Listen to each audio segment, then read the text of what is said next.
Enfin, chers fidèles, je vais vous offrir une information extraordinaire. Une information que vous allez d'ailleurs offrir à votre entourage, en retenant au moins cette partie du prêche. Et c'est un cadeau d'Allah subhanahu wa ta'ala pour le jeûneur. Et malheureusement, beaucoup ignorent cela. Alors écoutez bien, ce sont deux traditions prophétiques. La première, le prophète sallallahu alayhi wa sallam dit ceci: "Lis-sa'imi 'inda iftarihi da'watun mustajaba." Et il dit dans une autre tradition: "Inna lis-sa'imi 'inda fitrihi da'watan ma turad." Il y a pour le jeûneur, lors de la rupture du jeûne, une invocation exaucée. Dans une autre tradition, il y a pour le jeûneur, lors de la rupture du jeûne, une invocation qui n'est pas refusée.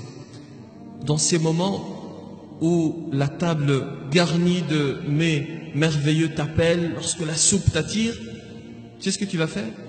Détourne-toi un instant de cette table. Tu as une difficulté, tu as un problème, tu as une dette, tu souhaites que tes enfants réussissent, tu as un projet, tu souhaites acquérir une maison, tu souhaites entrer au paradis. Dans ce moment, au moment de la rupture du jeûne, et c'est le témoignage du prophète sallallahu alayhi wa sallam, ce ne sont pas des fables. Nous croyons dans les paroles de notre prophète. Ce n'est pas un menteur. Il te dit, dans ce moment précis, Allah subhanahu wa ta'ala ne rejettera pas ton invocation. Alors à ce moment précis, délaisse la table et tourne-toi vers le Créateur. Et lève les mains au ciel. Qu'Allah subhanahu wa ta'ala accepte notre jeûne et nos invocations. Assalamu alaikum, alaikum, yeah. Assalamu alaikum.